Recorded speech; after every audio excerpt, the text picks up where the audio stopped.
حي على الفلاح.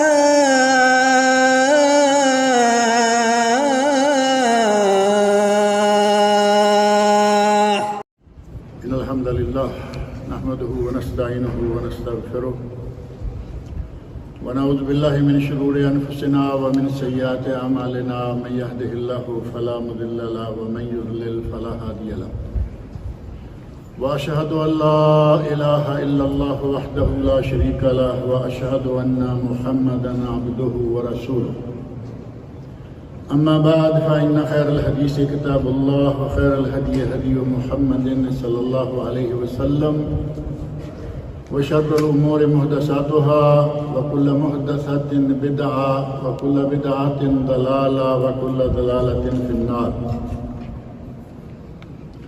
رب اشرح لي صدري ويسر لي أمري واحلل عقدة من لساني يفقهوا قولي.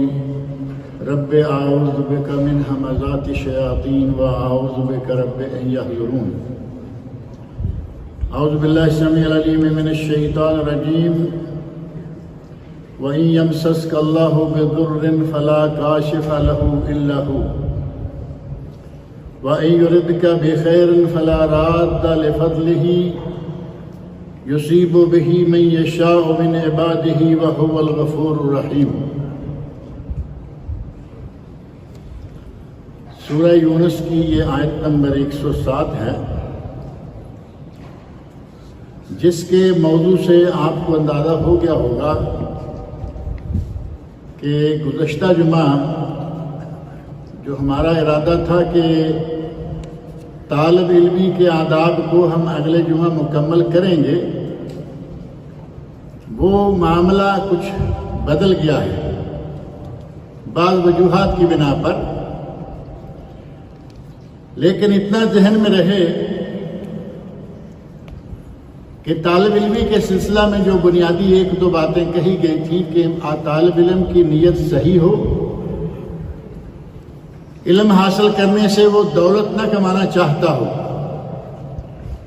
نہ وہ علماء کے ساتھ سینگ پھنسانے کا ارادہ رکھتا ہو کہ میں ان کو زیر کروں گا، اور بے علم یا کم علم لوگوں پر اپنا روب نہ جمانا چاہتا ہو، نیت خاص ہو تو اللہ رب العزت اسے برکتیں عطا فرمائے گا۔ اور ایک چیز طالب علم کو اپنے ذہن میں یہ بھی رکھنی چاہیے کہ اگر دوران درس، دوران محاضرہ یا لیکچر، اس دوران اس کے ذہن میں ایک سوال اٹھتا ہے تو وہ فوراً اسی وقت اٹھ کر سوال نہ کر دے، کیونکہ اس سے بات میں انقطاع پیدا ہو جاتا ہے۔ ایک شخص ایک فکرہ، ایک موضوع اپنے ذہن میں لیے ہوئے ہے، اچانک سوال کچھ اور نوعیت کا آ گیا تو تسلسل ٹوٹ جاتا ہے۔ سوال کیجئے، پوچھئے، یہ آپ کا حق ہے۔ جب تک آپ کو مسئلہ سمجھ میں نہ آ جائے تب تک پوچھتے رہیے، لیکن مناسب وقت پر۔ مناسب وقت بات کے ختم ہونے کے بعد عموماً ہوتا ہے۔ رک جائیے، اور جب تک آپ کا دل مطمئن نہ ہو جائے یہاں سے نہ نکلیے، یا کسی بھی جگہ سے۔ ہمارے یہاں ایسا نہیں ہے کہ اگر کوئی سوال کرے گا تو اس کو برا منایا جائے گا۔ ہم الحمدللہ سوال کا جواب دیتے ہیں، اور جتنے بھی سوالات ہوں عموماً جوابات دے کے جاتے ہیں، الا یہ کہ ہمارے سامنے گھڑی لگی ہوئی ہے، ہمیں آپ کے وقت کا احساس زیادہ ہوتا ہے۔ لیکن سوال کیجئے۔ دینی معاملات میں سوال کرنے سے رک جانے کو شرم کرنے کو کہا گیا، جس نے کی شرم اس کے سو گئے کرم۔ سوال کیجئے، وحسن السؤال نصف العلم، کہا گیا ہے کہ اچھا سوال کرنا یہ آدھا علم ہوتا ہے۔ یہ ایک مشہور قول ہے، اور اس موضوع کی ایک حدیث بھی ہے جسے بعض روایات میں ضعیف قرار دیا گیا، اور بعض روایات میں اسے موضوع یعنی من گھڑت قرار دیا گیا کہ یہ رسول اللہ صلی اللہ علیہ وسلم کے ارشاد نہیں۔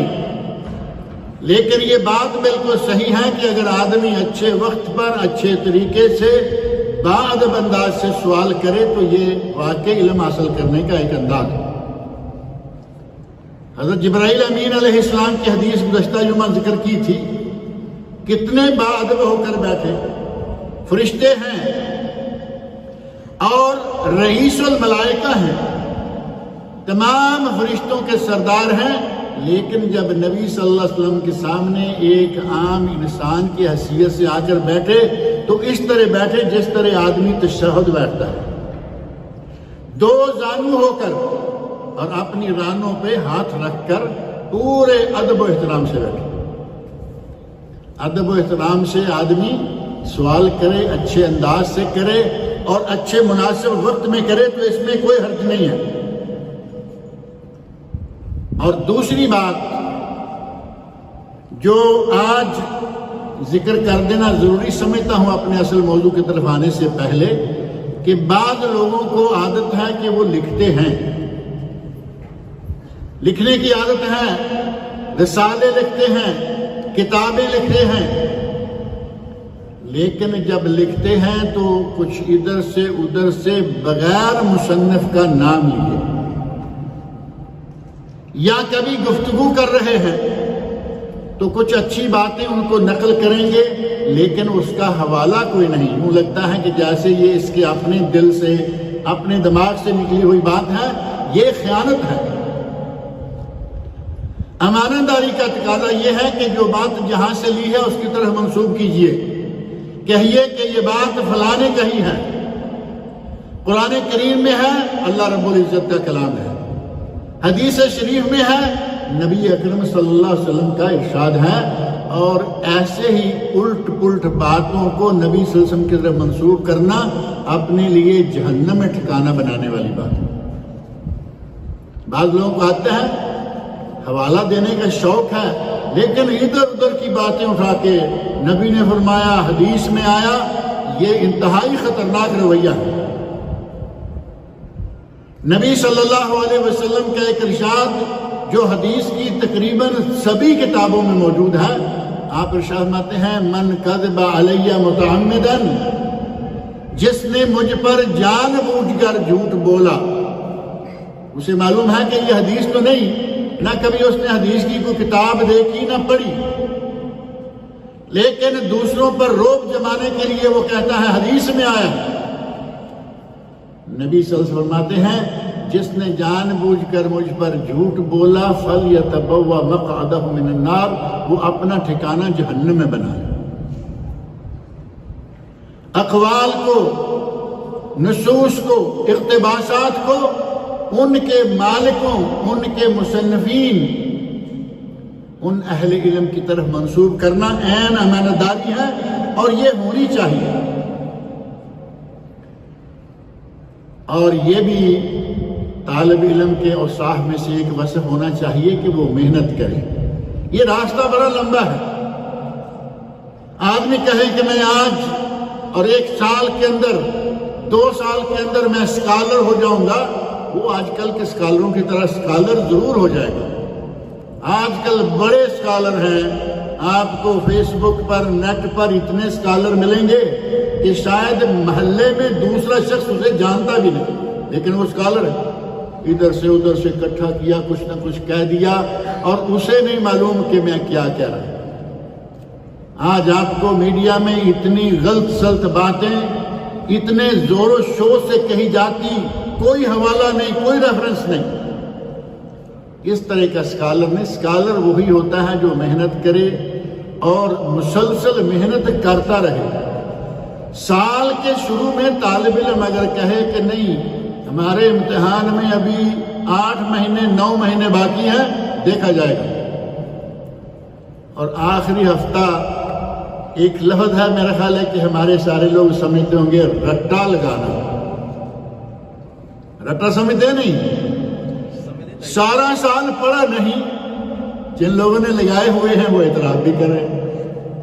سارا سال پڑھتے نہیں، امتحان کے قریب آ کر دبا کے اس کو، تو یہ تھوڑے وقت کے لیے دماغ میں آئے گا، امتحان سے نکل گئے، کمرہ امتحان سے آپ باہر، اور یہ رٹا باہر۔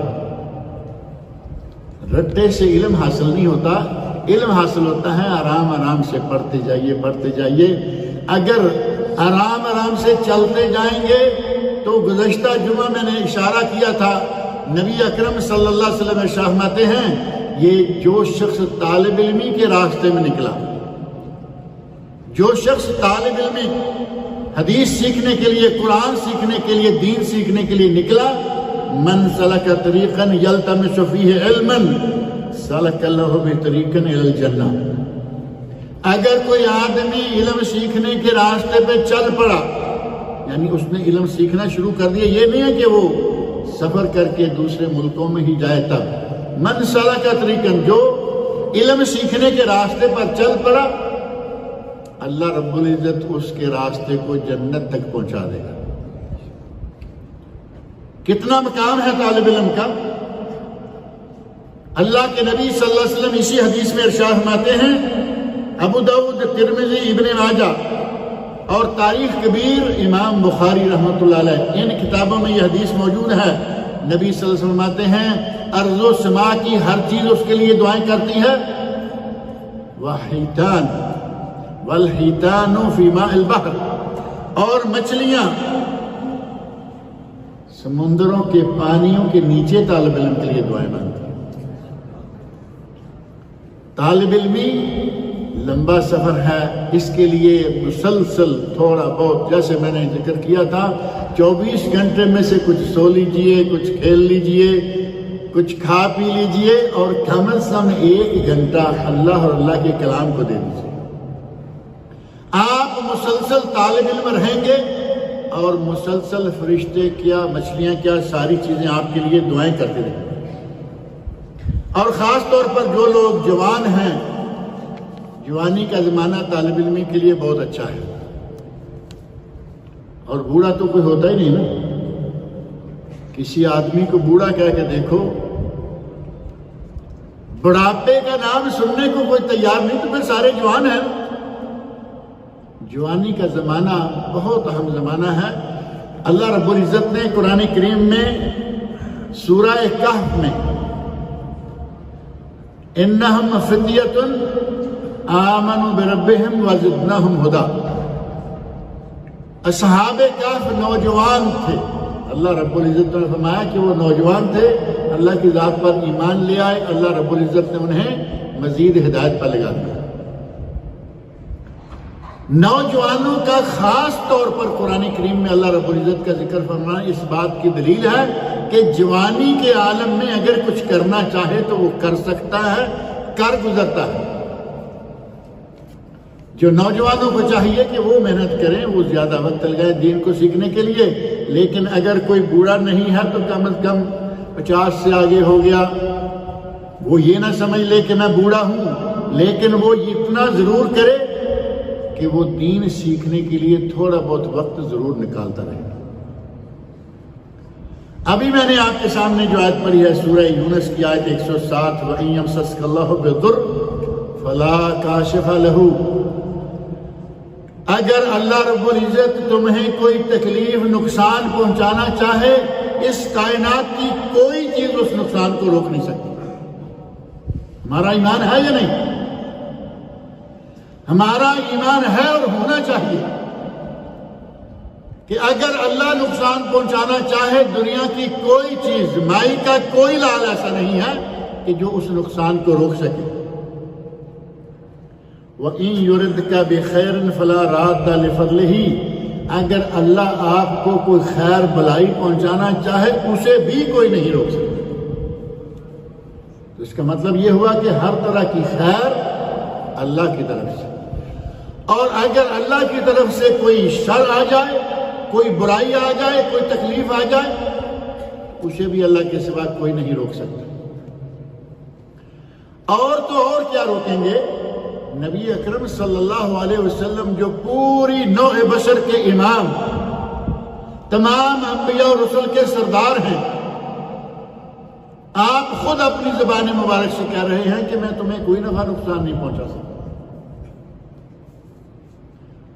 اپنی پھوپھی کا نام لیا، یا صفیہ تو یا بنت عبد المطلب، اے صفیہ اے بنت عبد المطلب اے میری پھوپھی جان اعملی عمل کر لو،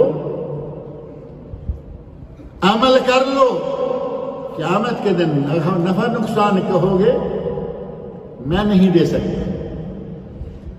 آپ نے چچا عباس رضی اللہ عنہ سے کہا عمل کر لیجئے، فَإِنِّي لَا أُغْنِي عَنْكَ مِنَ اللَّهِ شَيْئًا، قیامت کے دن میں تیرے کام نہیں آؤں گا اپنی بیٹی سے۔ اور بیٹی بھی کون ہے؟ حضرت فاطمہ الزہرا رضی اللہ عنہا ام الحسنین، حضرت علی ابن ابی طالب، حضرت علی رضی اللہ عنہ کی زوجہ محترمہ۔ وہ فاطمہ رضی اللہ عنہا کہ جب وہ گھر میں داخل ہوں تو نبی اکرم صلی اللہ علیہ وسلم اپنی جگہ جہاں آپ تشریف فرما ہوتے ہیں، اپنی جگہ سے اٹھ کر بھاگ کر دروازے کی طرف استقبال کرنے کے لیے جاتے ہیں۔ اور کبھی ایسا ہوتا کہ بھاگ کر استقبال کرنے کے لیے جا رہے ہیں، آپ کے کندھے مبارک سے چادر گر جاتی۔ اتنا پیار جس بیٹی سے کیا، اسے بھی کہا یا فاطمہ تو بنت رسول اللہ، اے فاطمہ اے اللہ کے رسول کی بیٹی اعملی فَإِنِّي لَا أُغْنِي عَنْكَ مِنَ اللَّهِ شَيْئًا، عمل کر لو، قیامت کے دن نجات ہوگی تو عمل سے ہوگی، میں وہاں تمہارے کام نہیں آتا ہوں۔ اللہ کے نبی کہیں کہ میں کسی کام نہیں آتا، آخرت میں اور دنیا میں فرمایا کہ میں تمہیں کوئی نفع نقصان نہیں پہنچا سکتا۔ جب اللہ کے نبی نہیں پہنچا سکتے دوسرا پہنچا سکے گا؟ جب اللہ رب العزت کسی کو خیر پہنچانا چاہے اسے کائنات کی کوئی چیز روک نہیں سکتی۔ یصیب بہ من یشاء من عبادہ، اللہ اپنے بندوں میں سے جسے چاہے خیر جسے چاہے شر پہنچاتا ہے، وہو الغفور الرحیم، اور وہ بہت ہی بخشنے والا اور بہت ہی رحم کرنے والا ہے۔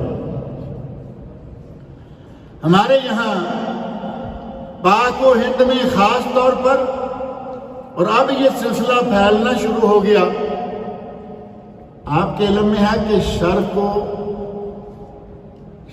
کو عام کرنے کے لیے، شر کی نشر و اشاعت کے لیے شیطان بھی موجود ہے یا نہیں؟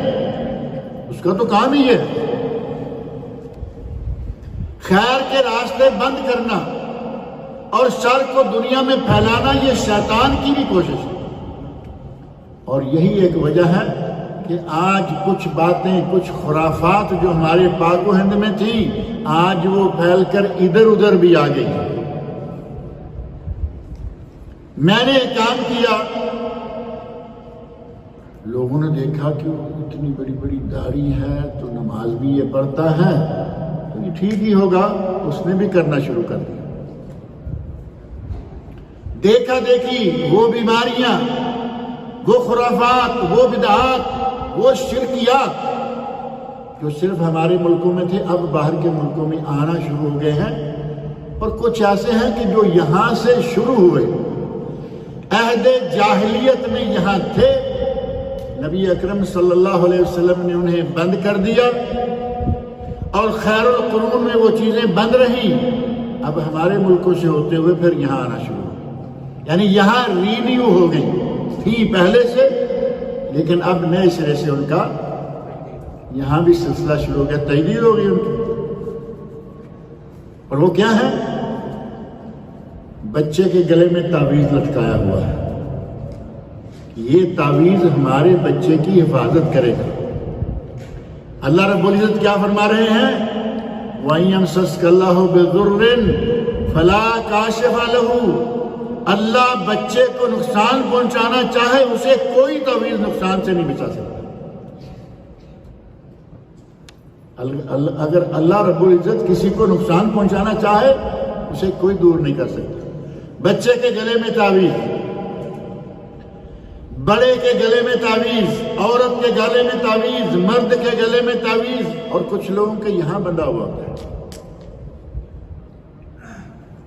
کندھے کے نیچے بازو پر بندھا ہوا ہے تعویذ، کسی کا کسی رنگ کا، کسی کا کسی طرح کا، اور کچھ لوگ تو ایسے ہیں کہ وہ عام تعویذ نہیں، وہ امام ضامن باندھتے ہیں۔ امام ضامن، وہ امام ضامن کون ہے؟ حضرت حسین رضی اللہ عنہ، جن کو قتل کر دیا گیا وہ اپنے آپ کو نہیں بچا سکے، پہلی بات۔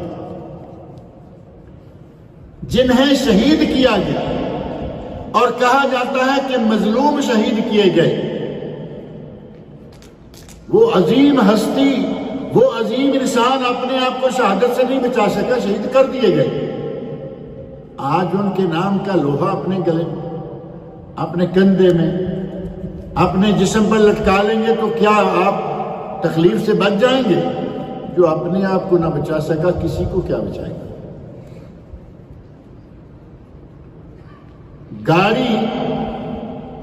گاڑی پر تعویذ، بچے بڑے مرد عورت گاڑی پر تعویذ لٹکائے ہوئے ہوتے ہیں، آگے پیچھے کہیں نہ کہیں، اور تعویذوں کے بھی نقش بنے ہوئے، اور کئی ہمارے یہاں تو کچھ زیادہ ہی آگے بڑھ جاتے ہیں، نئی قیمتی گاڑی لی اور اس کے آگے جوتا باندھ دیا، کہتے ہیں یہ نظر وٹو ہے، نظر بد سے بچانے کے لیے خوبصورت قیمتی گاڑی لی اور آگے کہیں نہ کہیں جوتا باندھ دیا۔ کئی لوگ پوچھیں گے کیا تم اتنی قیمتی گاڑی جوتا نہیں، نظر نہیں لگتی۔ اب میں ایک سوال پوچھنا چاہتا ہوں کہ گاڑی قیمتی ہے یا گاڑی کے اندر جو سوار ہے وہ قیمتی ہے؟ انسان قیمتی ہے یا گاڑی؟ یہاں ایکسیڈنٹ ہو جائے، آپ لوگوں کے سننے میں بھی آتا ہوگا الحدید یعوض، فوراً عرب لوگ ہیں کہیں گے کہ لوہا اللہ پھر دے گا، جان بچ گئی الحمدللہ۔ اور ہمارے یہاں کہتے ہیں جان بچی سو لاکھوں پائے، جان بچی سو لاکھوں پائے، حدید یعوض، یہ لوہا ہے، اس کا معاوضہ اللہ تعالیٰ دے گا، ہمیں دوسرے پیسے دے گا، دوسری گاڑی دے گا، لیکن جان جائے تو گئی۔ اب قیمتی گاڑی پہ آپ نے جوتا باندھا ہوا ہے، اس سے قیمتی آپ ہیں، اپنے گلے میں بھی لٹکا لیجیے، کیا خیال ہے؟ آپ کو بھی تو بچنا ہے نا لوگوں کی نظر بد سے کہ اتنی گاڑی قیمتی لیے پھر رہا ہے، ایک جوتا اپنے گلے میں باندھیے، ایک گاڑی پر باندھیے۔ جانوروں کے گلے میں تعویذ، گھروں کے دروازوں پر تعویذ، دکانوں میں تعویذ، پتہ نہیں ہمارا کیا عالم ہے، ہر چیز پر تعویذ تعویذ تعویذ، گویا ہمیں یہ تعویذ ہی بچائیں گے۔ وہ ذات جو پوری کائنات کو چلا رہی ہے، جس نے کائنات کو بنایا ہے، ہمیں اب اس کی پرواہ نہیں رہی کہ وہ پتہ نہیں بچانے بچائے، یہ بچائے گا۔ اللہ سے ڈریے۔ یہ جاہلانہ رسومات نبی صلی اللہ علیہ وسلم کے عہد مبارک میں، آپ سے پہلے کا زمانہ، لوگ تعویذ باندھا کرتے تھے۔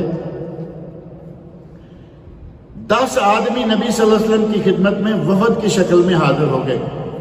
ابو داؤد، ابن ماجہ، مستدرک امام حاکم، اور امام حاکم نے حدیث کو صحیح کہا، علامہ ذہبی رحمۃ اللہ علیہ نے ان کی تصدیق کی، کہا کہ یہ حدیث صحیح ہے۔ 10 آدمیوں کا وفد نبی صلی اللہ علیہ وسلم کی خدمت میں حاضر ہوا بیعت کرنے کے لیے، یعنی اسلام قبول کرنے کے لیے۔ کتنا بڑا مبارک کام ہے، کتنا اچھا کام ہے، آئے ہیں، یقیناً نبی صلی اللہ علیہ وسلم ان کی آؤ بھگت کرتے کی ہوگی، عزت احترام سے انہیں بٹھایا ہوگا اور ان کی بیعت لی ہوگی۔ بیعت لی 9 آدمی سے، ایک آدمی سے بیعت نہیں لی۔ لوگوں نے پوچھا یا رسول اللہ 9 آدمیوں سے بیعت لے لی ہے، اس ایک آدمی سے کیوں نہیں لی؟ تو نبی صلی اللہ علیہ وسلم نے ارشاد فرمایا ان علیہ تمیمہ، ان علیہ تمیمہ، اس آدمی نے تعویذ باندھا ہوا ہے، اس لیے میں اس کی بیعت نہیں لوں گا۔ آپ اندازہ کریں تعویذ کی شناعت اور قباحت کے ساتھ تک ہے۔ آپ نے اس کے اسلام کو قبول نہیں کیا، کہا مجھے اس کی بیعت نہیں لینی کیونکہ اس پر تمیمہ ہے۔ اس آدمی کو پتہ چل گیا کہ اس کی قباحت کتنی ہے، فوری طور پر اس نے ہاتھ ڈالا تمیمہ کھینچا، پھینکا، نبی اکرم صلی اللہ علیہ وسلم نے اس کی بیعت لی۔ نبی صلی اللہ علیہ وسلم نے اس آدمی کی بیعت لینا گوارا نہیں کیا جو تعویذ لکھے، اور ہمارے یہاں جو آج کل بیعت لیتے ہیں وہی تعویذ دیتے ہیں۔ ایسا ہوا یا نہیں؟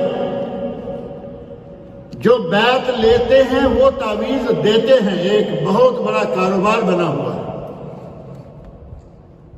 اور پہلے تعویذ لکھنے والے عام مولانا حضرات ہوا کرتے، تو اب تو بڑے بڑے سیاستدان اس کھاتے میں آ گئے، بڑے بڑے لیڈر بڑی بڑی درگاہیں چلا رہے ہیں، اور پھر کچھ ایسے لوگ بھی تعویذ لکھنے، لکھے لکھائے تعویذ تقسیم کرنے میں آ گئے جو پرلے درجے کے چھٹے ہوئے بدماش، لیکن شکل پیر کی بنائی بیٹھ گئے، اور کتنے پیر پکڑے گئے ہیں پچھلے تھوڑے سے عرصہ کے اندر۔ نبی صلی اللہ علیہ وسلم نے اس آدمی کی بیعت لینے سے انکار کر دیا، اور ابی بشیر الانصاری رضی اللہ تعالیٰ عنہ کہتے ہیں کہ سفر کے دوران نبی اکرم صلی اللہ علیہ وسلم نے فرمایا اللہ یبقین فی رقبت بعیر قلادہ من وتر او قلادہ الا قطعت، کسی جانور کے گلے میں کوئی تعویذ نہیں ہونا چاہیے، یعنی جانوروں کے گلے میں بھی تعویذ ہوا کرتے تھے اور آج بھی ہیں۔ نبی سے فرمایا کہ کسی جانور کے گلے میں تعویذ نہ ہو، جس کے گلے میں تعویذ ہے اسے فوراً کاٹ دو اور پھینک دو۔ صحیح بخاری اور صحیح مسلم کی حدیث۔ ہماری گاڑیوں میں تعویذ، گھروں میں تعویذ، ہماری دکانوں میں تعویذ، اور اسی طرح نبی اکرم صلی اللہ علیہ وسلم کا ارشاد ہے ان رقا والتمائم والتولا شرک، یہ تعویذ، یہ گنڈے، اور تیوالا کہا جاتا ہے تعویذ محبت کو، تیوالا کسی کو اپنے طرف کھینچنے کو۔ فرمایا یہ سارے کے سارے شرک ہیں، یہ سارے کے سارے ناجائز ہیں۔ اور علماء احناف اتفاق سے اچھا ہے کہ ہمارے یہاں پاک و ہند میں زیادہ تر فقہ حنفی کو فالو کرنے والے لوگ ہیں۔ علماء احناف میں سے امام طحاوی رحمۃ اللہ علیہ بہت بڑے عالم گزرے ہیں، اور ان کی کتاب ہے عقیدہ طحاویہ۔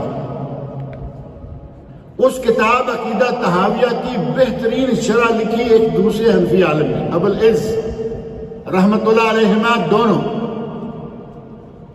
اور اس کتاب کی تحقیق کی علامہ محمد ناصر الدین البانی رحمۃ اللہ علیہ۔ اس کتاب میں امام طحاوی رحمۃ اللہ علیہ نے لکھا ہے کہ تعویذ لٹکانا گلے میں یا بازو پر یا ٹانگ پہ یا کہیں بھی، کچھ لوگ ناک پر تعویذ باندھتے ہیں، اس لیے میں نے کہا ہے کہیں بھی تعویذ لٹکانا شرک ہے۔ اور امام ضلعی حنفی بہت بڑے عالم ہیں، نصب الرایا فی تخریج احادیث ہدایہ، ہدایہ وہ کتاب جو فقہ حنفی کی بنیادی کتاب شمار ہوتی ہے، اس کتاب کی تخریج کرنے والے نصب الرایا کے مؤلف امام ضلعی رحمۃ اللہ علیہ وہ بھی کہتے ہیں کہ تعویذ لٹکانا ممنوع ہے۔ اور احناف میں سے ہی ایک شیخ علامہ عالم الخادمی ہے، انہوں نے کہا کہ یہ کام ممنوع بھی ہے اور یہ کام شرک بھی ہے۔ علماء احناف بھی کہہ رہے ہیں، ہم کہیں کہ دوسرے کہتے ہیں، فلاں فلاں کہتے ہیں، ایسا نہیں، کئی لوگوں نے اس بات کو کہا، اور نبی صلی اللہ علیہ وسلم نے تعویذ لٹکانے والے کے خلاف بد دعا فرمائی۔ آپ کو معلوم ہے کہ نبی صلی اللہ علیہ وسلم رحمت للعالمین ہیں، کسی کے خلاف بد دعا کرے عام آدمی کے خلاف ہو ہی نہیں سکتا۔ آپ نے چند مواقع پر چند لوگوں کے لیے بد دعا کیا، ان میں سے ایک یہ تعویذ والا۔ نبی اکرم صلی اللہ علیہ وسلم فرماتے ہیں من علق تمیمہ فلا اتم اللہ لہو، جو آدمی کسی ایسی نیت سے تعویذ لٹکاتا ہے کہ یہ تعویذ مجھے میرا یہ کام کر دے، اللہ اس کا وہ کام نہ کرے۔ ایک بددعا آپ کو یاد ہوگا کہ اگر کوئی آدمی مسجد میں اپنی گمشدہ چیز کا اعلان کرے تو اس کے بارے میں بھی آپ نے بددعا کی ہے کہ مسجد کے اندر اللہ کے گھر کے اندر اپنی گمشدہ دنیاوی مال اور چیزوں کا اعلان کرتا ہے، لا رد اللہ علیہ، میں تیری یہ چیز اللہ تمہیں واپس نہ دے۔ اور تعویذ والے کے بارے میں فرمایا کہ تو نے جس نیت سے یہ کام کیا ہے اللہ تیرا یہ کام پورا نہ کرے۔ اور ایک حدیث مسند امام احمد، سنن ترمذی، معجم طبرانی کبیر اور مستدرک امام حاکم میں ہے، نبی صلی اللہ علیہ وسلم فرماتے ہیں من علق شیئا وکل الیہ، جس نے کوئی چیز لٹکائی گلے میں، بازو پر، جہاں بھی، اسے اس چیز کے سپرد کر دیا جاتا ہے، اللہ اپنی سپرداری اٹھا لیتا ہے۔ اگر کسی سے اللہ نے اپنی سپرداری اٹھا دی تو پھر کوئی بچنے کا راستہ ہے؟ نبی اکرم صلی اللہ علیہ وسلم کا ارشاد ہے کہ اللہ اپنی سپرداری اٹھا لیتا ہے، اس کے سپرد اسے کر دیتا ہے۔ اللہ رب العزت نے ان شرکیات کا قرآن کریم میں بہت رد کیا، بار بار کیا، مختلف مقامات پر کیا۔ ان مقامات میں سے ایک سورۃ الانعام آیت نمبر 151، قل تعالوا اتل ما حرم ربکم علیکم اللہ تشرکوا بہ شیئا، آؤ میں تمہیں پڑھ کر بتاتا ہوں کہ تم پر تمہارے رب نے کیا کیا کام، کیا کیا چیزیں، کیا کیا امور حرام کیے ہیں۔ ان میں سے آغاز میں ہی آپ نے فرمایا، آگے تفصیل موجود ہے، آغاز میں فرمایا اللہ تشرکوا بہ شیئا، اللہ کے ساتھ کسی کو شریک نہ بناؤ، وہ انسان ہو، وہ تعویذ ہو، وہ وتر ہو، وہ فلاں ہو، کسی بھی چیز کو اللہ کے ساتھ اپنا شریک نہ بناؤ۔ اور فرمایا انہ من یشرک باللہ فقد حرم اللہ علیہ الجنہ، جس نے اللہ کے ساتھ کسی چیز کو شریک بنایا اللہ نے اس پر جنت حرام کر دی۔ وَمَأْوَاهُ النَّارُ، اس کا ٹھکانہ جہنم ہے۔ وَمَا لِلظَّالِمِينَ مِنْ أَنصَارٍ، اور ظالموں کا مددگار کوئی نہیں ہے۔ اب جسے اللہ رب العزت سزا دینا چاہے گا کوئی مددگار وہاں پہنچے گا؟ یہاں دنیا میں بڑے، میں کروں گا، یہ کر دوں گا، وہ کر دوں گا، سب ٹھیک کر دوں گا، لیکن جب اللہ کسی کو پکڑنا چاہے گا اس کے مقابلے میں کوئی کچھ نہیں کر سکے گا۔ اور ایک آیت تو بڑی مشہور ہے نا، ان اللہ لا یغفر ان یشرک بہ، اللہ کسی کو معاف نہیں کرے گا کہ اس کے ساتھ کوئی شریک کرے، یعنی شرک کا گناہ اللہ کسی کو معاف نہیں کرے گا۔ وَيَغْفِرُ مَا دُونَ ذَلِكَ لِمَن يَشَاءُ، اور باقی جو چیز اللہ چاہے جس کو چاہے معاف کرے، جو گناہ چاہے وہ معاف کرے، لیکن شرک نہیں۔ صحیح بخاری اور صحیح مسلم میں حدیث ہے، حضرت معاذ بن جبل رضی اللہ عنہ کو یہ حدیث بھی بڑی معروف ہے۔ نبی صلی اللہ علیہ وسلم ایک گدھے پر سوار ہیں، کہتے ہوئے تھوڑا عجیب لگتا ہے، ڈر لگتا ہے گستاخی نہ ہو جائے، لیکن گدھا تو گدھا ہی ہے، نبی صلی اللہ علیہ وسلم نے گدھے کی سواری کی ہے۔ یہ آپ کی تواضع، آپ کی انکساری، اتنے بڑے انسان ہاتھی لے سکتے تھے، قیمتی ترکی گھوڑے لے سکتے تھے، عربی گھوڑے لے سکتے تھے، لیکن نہیں، گدھے پر بھی آپ نے سواری کی۔ اور جس گدھے پر اس وقت آپ سوار تھے اس کا نام ہے عفیر، اونٹنیوں کا، گھوڑوں کا نام ہوتا نہ رکھا ہوا۔ آج کل تو کتے اور بلی کے نام بڑے بڑے عجیب ہیں، ایسے لگتا ہے شاید اپنے بیٹے کو کوئی آواز دے رہا ہے۔ کتے کے بلے کا نام بالکل ایسے جیسے اپنا ہی کوئی، اور رکھا ہوا بھی کچھ اسی انداز سے ہوتا ہے، وہ صوفے پہ بیٹھتا ہے، بیڈ پہ بیٹھتا ہے، بسکٹ کھاتا ہے، قیمتی چیزیں کھاتا ہے۔ اتنا پیار کہاں سے ہمارے اندر انگریز گھس گیا ہے؟ جو کچھ وہاں تھا ہم نے وہ سارا کچھ اپنے یہاں جمع کر لیا ہے۔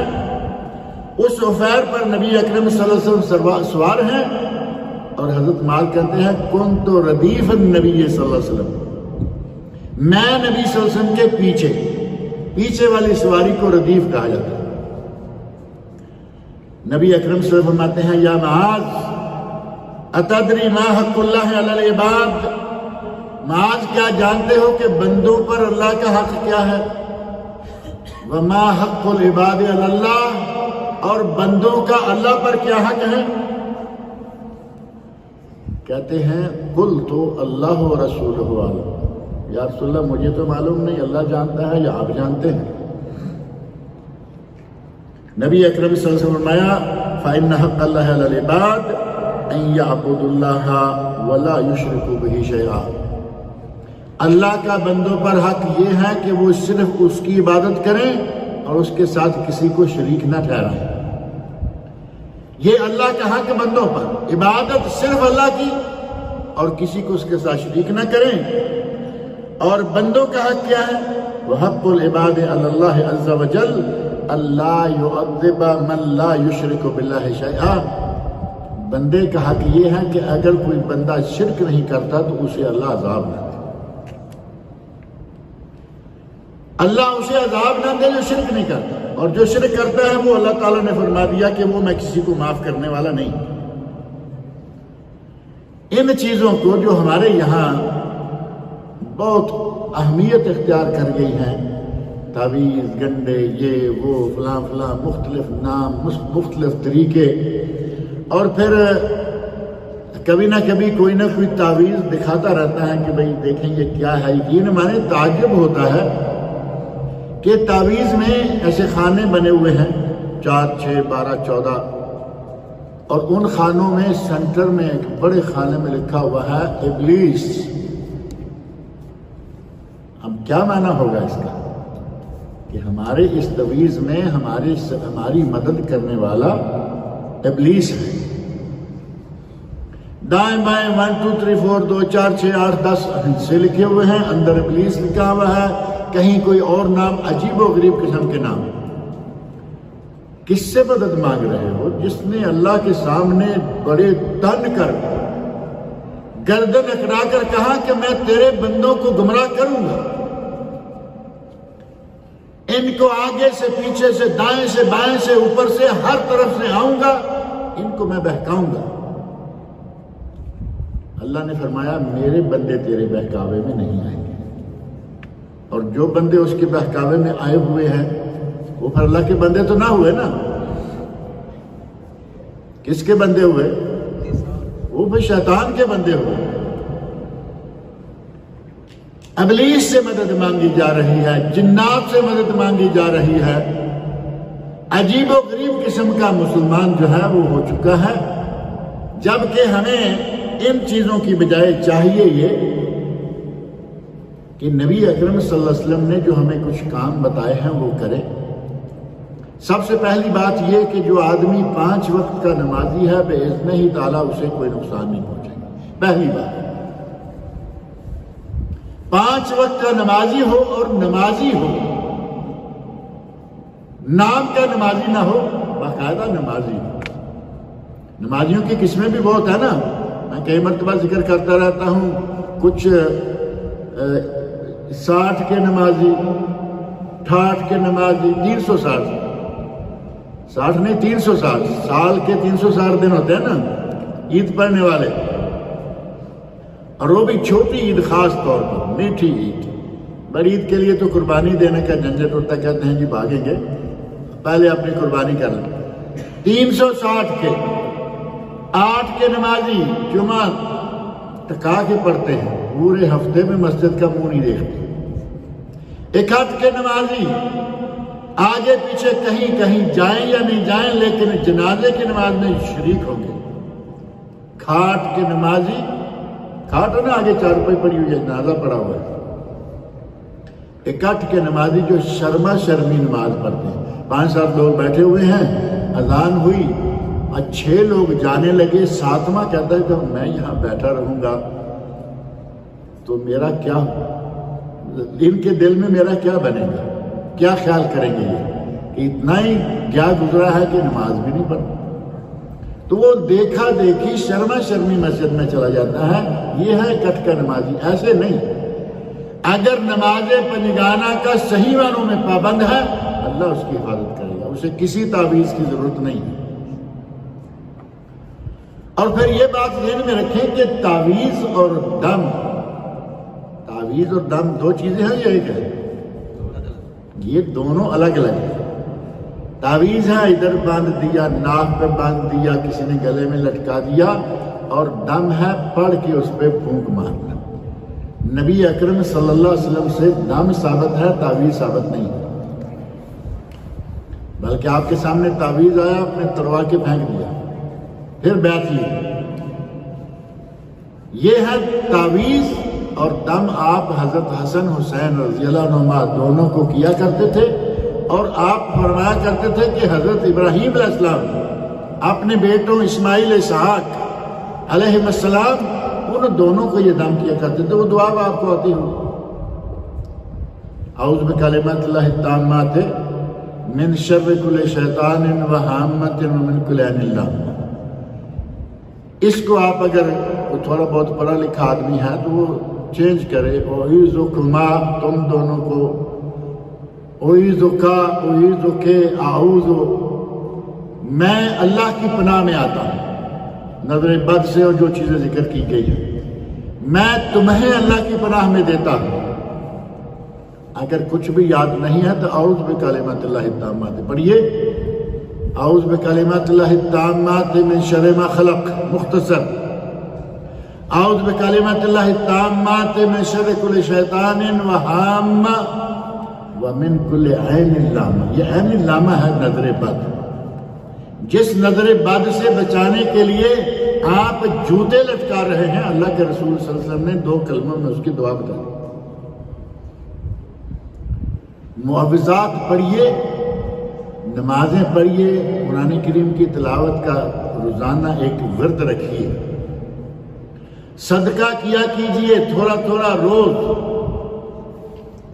روز دوسرے دن 8ویں دن۔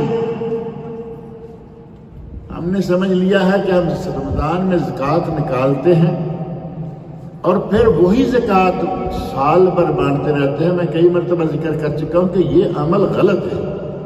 زکوٰۃ نکالی ہے، ہفتہ 10 دن کے اندر اندر اس کو بانٹ دو، اب وہ پیسہ آپ کا نہیں ہے،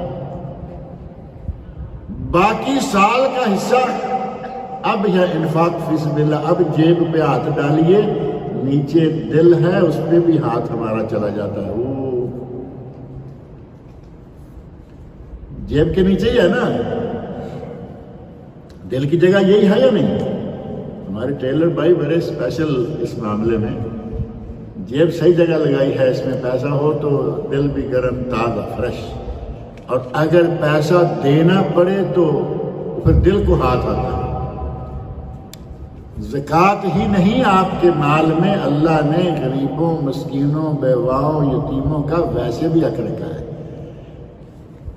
للسائل والمحروم، سوال کرنے والا اور نادار غریب، ہر کسی کا تمہارے پیسے میں حق ہے۔ موقع بموقع صدقہ کرتے رہا کیجئے، اگر اس طرح کریں گے تو انشاءاللہ دوسروں کو نفع نقصان، دوسروں کو نفع پہنچانا، اپنا کوئی نہ کوئی خدمت کسی کی کر دینا، صبح کے اذکار ہیں، شام کے اذکار ہیں، نمازوں کے بعد کے اذکار ہیں، آپ یہ عمل اگر اختیار کریں گے، آپ کو انشاءاللہ کسی شعبدہ باز، کسی مداری اور کسی ایسے آدمی کے پاس نہیں جانا پائے گا کہ یہ دھاگا لے جاؤ، یہ فلاں جگہ باندھ دینا، یہ دھاگا لے جاؤ فلاں درخت کو باندھ۔ عجیب قسم کے یہ تعویذ بھی ہیں، ایک تو اپنے اوپر باندھا ہے، بیوی نے باندھا ہے، بچے نے باندھا ہے، گاڑی کو باندھا ہے، دکان کو باندھا، گھر کو باندھا۔ کچھ تعویذ وہ ہیں کہتے ہیں کہ یہ تعویذ لے جاؤ، یہ فلاں دربار کے درخت پہ جا کے باندھ گیا، ایسے ہیں یا نہیں؟ درباروں کے درختوں کو جا کے تعویذ باندھ کے آتے ہیں۔ اگر اس دربار کے درخت پر یہ کپڑے کا پیس یا دھاگا یا یہ یا وہ اگر آپ لٹکا کے آ جائیں گے تو آپ کے یہاں بیٹا ہوگا، آپ کا فلاں کام ہو جائے گا۔ اللہ رب العزت کو یاد کیجئے جو ساری دنیا کے ہر کام کرنے پر قادر ہے، اور جسے وہ روکنا چاہے اسے کوئی دے نہیں سکتا، اور جسے وہ دینا چاہے اسے کوئی روک نہیں سکتا. اس کی قدرت اس حد تک ہے اگر پورے روئے زمین کی ہر چیز سوال کرنا شروع کرے اللہ رب العزت ہر کسی کے سوال کو پورا کر دے تو اس کے خزانوں میں اتنی کمی نہیں ہوتی جتنی سوئی کو سمندر میں ڈبو کر نکالنے سے اس کے پانی میں ہوتی. اللہ رب العزت مجھے اور آپ لوگوں کو توحید پر قائم رکھے، شرک سے بچائے، اور شرک کی جتنی بھی اقسام ہیں ایک سے بڑھ کر ایک، ان کی تفصیلات کا ذکر کرنا ہمارے پاک و ہند میں آپ کو معلوم ہے بہت سارے نمونے، بہت سارے ڈیزائن اور بہت ساری شرکیات موجود ہیں. اللہ ہمیں ہر طرح کی شرک سے محفوظ رکھے. اللہ رب العزت مجھے اور آپ سب لوگوں کو نیک عمل کی توفیق عطا فرمائے. گزشتہ ہفتے ایک صاحب کے لیے ہم نے دوست تھے ہمارے بھائی مشرف صاحب کے، ان کے لیے دعا کرائی تھی کہ اللہ ان کو شفا عطا فرمائے. تو پتہ چلا ہے کہ ان کا گزشتہ ہفتے کے دوران انتقال ہو گیا ہے. دعا کریں کہ اللہ رب العزت ان کی مغفرت فرمائے، بشری کوتاہیوں کو اللہ تعالیٰ معاف کرے. اللہ رب العزت ان کو جنت الفردوس میں اعلیٰ مقام عطا فرمائے. کہا ہے کہ کچھ لوگ میری بیٹی کے رشتہ کے لیے آ رہے ہیں، کچھ دعائیں بتائیے. بیٹی کے رشتہ کے لیے آ رہے ہیں. اب یہاں میں صرف دعائیں نہیں، ضروری بات بتانا ضروری سمجھتا ہوں. نبی صلی اللہ علیہ وسلم نے ارشاد فرمایا ہے تنکح المرأۃ لاربع، عورت کا نکاح 4 چیزیں دیکھ کر کیا جاتا ہے. بیٹی ہے، بیٹا ہے. لمالہا، مالدار ہوں. ولجمالہا، حسن ہو، خوبصورت ہو. ولحسبہا، حسب نسب اچھا ہو. ولدینہا، اور دیندار. 4 چیزیں ہوں گی نہیں، مال، جمال، حسب و نسب اور دین. اور آخر میں فرمایا فاظفر بذات الدین تربت یداک، تیرے ہاتھ خاک آلود ہوں. جیسے ہمارے کہتے ہیں تیرا بھلا ہو، یہ ان معنوں میں ہے. تیرے ہاتھ خاک آلود ہوں، دیندار حاصل کرنے پہ کامیابی حاصل کرنا. دیندار. آپ یہ معیار اپنے ذہن میں رکھیں. بیٹی کو بیانہ ہے تب رکھیں، بیٹوں کو بیانہ ہے تب رکھیں. اگر یہ معیار آپ نہیں رکھیں گے تو پھر دعائیں کام نہیں کریں گے. جب نبی صلی اللہ علیہ وسلم کا بتایا ہوا معیار ہی آپ نے نکال دیا کہ نہیں ہمیں مالدار چاہیے، نہیں ہمیں یہ چاہیے، اس وقت پھر دعائیں کام نہیں دیں. اور اگر آپ نے معیار سامنے رکھا ہوا ہے اور اسی کے مطابق آپ کوشش کر رہے ہیں کہ بچے کا رشتہ آئے، اس کے لیے یہ اسپیشل اس کام کے لیے کوئی دعا ہو ایسا نہیں ہے، لیکن کچھ دعائیں ہیں آپ کریں گے، اللہ رب العزت آسان کرنے والا ہے. اللہم لا سہل الا ما جعلتہ سہلا وانت تجعل الحزن اذا شئت سہلا. اے اللہ جسے تو سہل کرنا چاہے وہ سہل ہو جاتا ہے، وہ چاہے کتنا مشکل کیوں نہ ہو. اور اگر تو کسی کام کو آسان نہ کرے تو اسے دوسرا کوئی آسان کر نہیں سکتا. یہ دل میں نیت کیجیے اللہ تعالیٰ ہماری بچی کے لیے، بچے کے لیے جو رشتہ بھیج رہا ہے اس کو ہمارے لیے آسان کر دے. بچے کو توفیق دے دے کہ اس کا اچھی جگہ رشتہ ہو جائے. اور پھر ایک بات اور ذہن میں رکھیں کہ دعائیں اگر مسنون دعائیں قرآن کریم کی، نبی اکرم صلی اللہ علیہ وسلم کے احادیث سے آپ کے علم میں نہیں ہیں، اپنے دل سے اپنی زبان میں دعا مانگیے. جو بات دل سے نکلتی ہے اثر رکھتی ہے، پر نہیں مگر طاقت پرواز مگر رکھتی ہے. آپ کے دل سے جو نکلے گا نا کہ یا اللہ اے میرے رب. کوئی کہیں کسی وقت 2 رکعت نماز پڑھے اندھیرے میں، اندھیرے سے مراد لائٹ بجھا کے نہیں، سحری کے وقت 2 رکعت نماز پڑھیں، 4 سجدے آتے ہیں. 4 سجدوں میں جس طرح جو چیز چاہے مانگیں، اللہ سے مانگے، اللہ تعالیٰ دینے والا ہے. اللہ تعالیٰ مجھے اور آپ سب لوگوں کو